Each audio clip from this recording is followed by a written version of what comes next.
Fala aí pessoal, sou Jorge Nicola, bem-vindos a mais um vídeo do canal. Sempre bom ter vocês por aqui, sem perder tempo, pedir para deixar like, se inscrever no canal e ativar as notificações. Bora direto pro giro de notícias. O Fá Dias 96, boa noite Nicola, quais são as novidades do Vascão? Alan Saldívia fechado e o jovem do Zamora. Saudações vascaínas. Vamos lá, Fá. Essa informação sobre o Saldívia surge no Chile. O Saldívia é um zagueiro do Colo-Colo. E a negociação, de acordo com a imprensa chilena, deu uma bela avançada, tá? O Vasco gostaria de contratar mais 2 zagueiros, além do Robert Renan, o Carlos Cuesta, que é esperado no Rio de Janeiro para realização de exames médicos e assinatura do contrato de empréstimo de 1 ano e meio, além de mais um defensor. O negócio com o Nathan Silva morreu, não houve um acordo com o Pumas do México e acabou que melou. E aí, a partir daí, o Vasco está buscando alternativas. Eu não conheço o Saldívia, sendo bem sincero, não sei avaliar se é bom jogador ou se não é. O que eu escuto falar muito bem é do Cuesta. O Cuesta parece ser bastante promissor. Não é um cara alto, não é um cara de muita imposição física, mas muito técnico, sobe bem, enfim. Agora estão falando de Besiktas, é isso? A diretoria do Besiktas interveio para contratar Rayan, ponta direita de 19 anos que joga no Vasco. Valor de 14 milhões. Com 14 milhões de euros não sai negócio, tá? Essa é a verdade. Opa. Bom, Nathan Silva. Perguntei para uma fonte do Vasco. Babou? Ele falou não, mas também não avançou. Então é um jogador que o Vasco está ainda num compasso de espera. Porém, abriu outras negociações e evoluiu um pouquinho mais com outros. Ontem, alguém, desculpa eu não lembrar qual foi o veículo que divulgou a possibilidade do Diego Carlos, jogador que está no Fenerbahçe, 32 anos, zagueiro brasileiro, de pintar no Vasco. Eu não consegui essa confirmação, mas o Vasco não, eu sempre falo isso aqui, o Vasco não negocia só em uma frente. Então, tá com o Carlos Cuesta, estava com o Nathan, Robert Renan e outros zagueiros também. Negocia 3, 4, 5 e aí vê o que vai caminhar mais rapidamente. O Vasco pega às 8h30 da noite o Sport fora de casa e o Tietê está fora, o Paulo Henrique deve ser preservado, a tendência é Puma na direita, Puma que inclusive foi convocado para a seleção uruguaia, para os 2 últimos jogos da seleção uruguaia. Deixa eu até ver aqui que eu anotei. Pronto, aqui. Peru e Chile, pelas eliminatórias, né? Data FIFA começando já a partir de 1º de setembro. O campeonato para e volta no dia 11. Né? Copa do Brasil, aliás, dia 10, no jogo de volta do Fluminense com o Bahia no Maracanã e o Vasco jogando com o Botafogo lá na casa do Botafogo no dia seguinte. No dia 11, o Campeonato Brasileiro para o Vasco volta dia 14 contra o Ceará. Sequência do Vasco é Sport fora, Botafogo na casa do Botafogo, mas é Rio de Janeiro, Ceará em casa, Flamengo no Maracanã, Cruzeiro em casa. Essa é a sequência de jogos do Vasco da Gama. Lembrando que as semifinais da Copa do Brasil ficaram para dezembro, dias 10 e 14 de dezembro, e as finais 17 e 21. Tomara que nós estejamos lá. Esse time, se ele der liga, se ele conseguir encorpar, e o Diniz tem participado muito das negociações, tem conversado com os atletas, tem sido um fator de mudança realmente do pensamento de quem está do outro lado. Se esse time der liga, meu amigo, aí sim o Pedrinho tinha razão, do top 8. A gente pode chegar no top 8, mas tem que dar liga, tem que dar sequência. Duelo difícil. Pô, Azevedo, mas é o último colocado do Campeonato Brasileiro, mas que tem vendido caro as suas derrotas.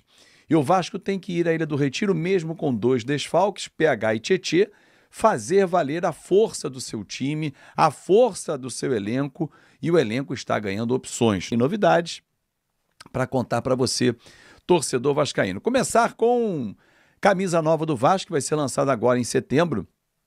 Há algum tempo eu já tinha trazido essa informação aqui. Ontem o GE trouxe um detalhe muito interessante. Eu já falei que a camisa nova será na cor marrom. Inclusive, já me antecipei, já vou lançar até um boné nessa cor também. Hashtag fica a dica, com variações. E azul de goleiro, de linha marrom e de goleiro azul. Então essas são as cores das novas camisas do Vasco, que serão lançadas agora no mês de setembro. E o GE trouxe a informação, e essa eu realmente não sabia, em homenagem ao Círio de Nazaré, porque o Círio de Nazaré é uma procissão que acontece religiosamente no mês de outubro.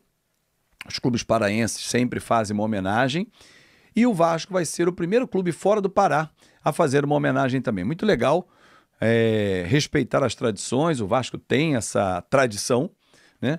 E irá fazer de novo com essa homenagem. E quem já viu a camisa, quem teve a oportunidade de participar do showroom da capa, que foi o último, disse que essa camisa está um esculacho, que é uma das mais bonitas feitas pela capa, como quem diz, ó, vou fechar com chave de ouro a nossa parceria, porque em 2026 a Nike vai assumir o Vasco da Gama. Aliás, o contrato da Nike está nos detalhes finais, no bate-papo com a direção do Vasco, para ajustar a questão de royalties, valores de produtos, enfim, alguns detalhezinhos, marcação do lojista, né? Enfim, a margem de lucro. Então, alguns detalhezinhos, mas o principal já foi assinado. Agora são os contratos aditivos, como é que eu posso usar isso? É um termo jurídico, vamos dizer os auxiliares, vai. Os contratos periféricos que compõem o grande contrato que já foi assinado, com duração de 7 anos.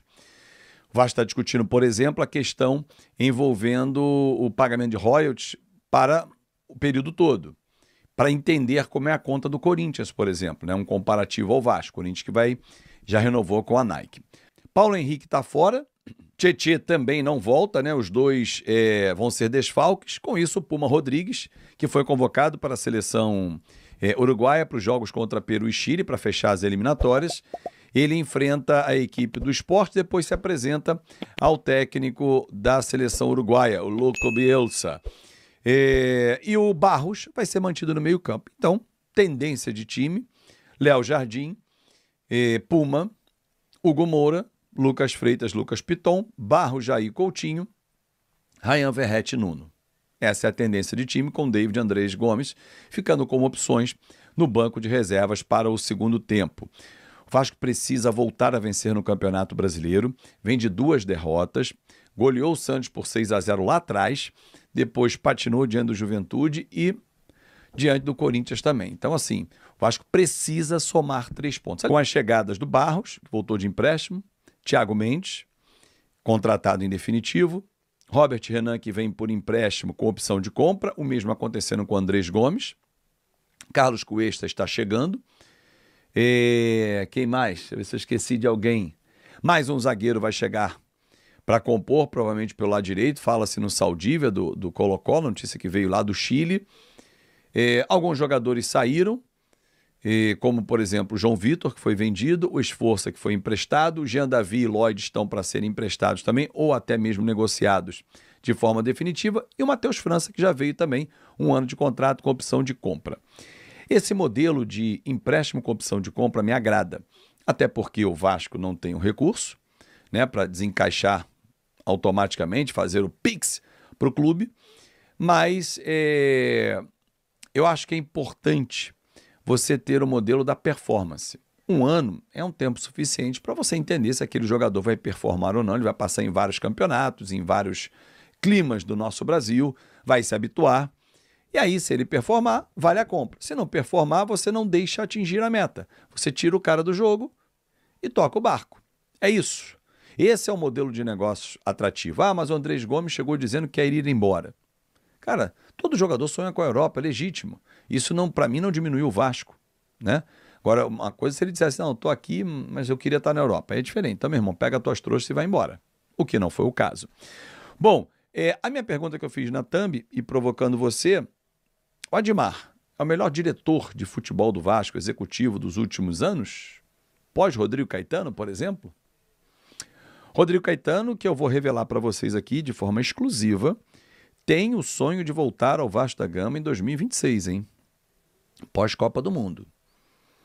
Quem sabe, um presente de aniversário em agosto do ano que vem. Pedrinho já o tentou tirar, já tentou tirá-lo da CBF, não conseguiu, mas os laços são muito estreitos, não só do Pedrinho, como outros pares da diretoria do Vasco. O Rodrigo tem um carinho enorme, virou torcedor do Vasco. Ele hoje diz que o coração dele é dividido em Grêmio e Vasco. E será um golaço. Mas, Fábio, tem o Admar Lopes, como é que chegaria o Rodrigo Caetano? A gente está falando do ano que vem. O Admar é um cidadão português, não sei, pode dar saudade da família, ou pode trabalhar numa outra área, Rodrigo, com ele. Por que não 2 players gigantes trabalhando para o Vasco? Essa é uma notícia que eu trago exclusiva para você. Pós-Copa do Mundo, Rodrigo Caetano quer voltar ao Vasco. Simples assim. Um grande abraço, muito E aí pessoal, beleza? Não se esqueçam de se inscrever no canal, deixar o seu like e ativar o sininho das notificações. Um forte abraço e até o próximo vídeo com mais notícias sobre o Vasco da Gama. Deixem nos comentários o que vocês acham sobre o jogo de hoje, entre Vasco e Sport na Ilha do Retiro. Um forte abraço e tamo junto e até o próximo vídeo.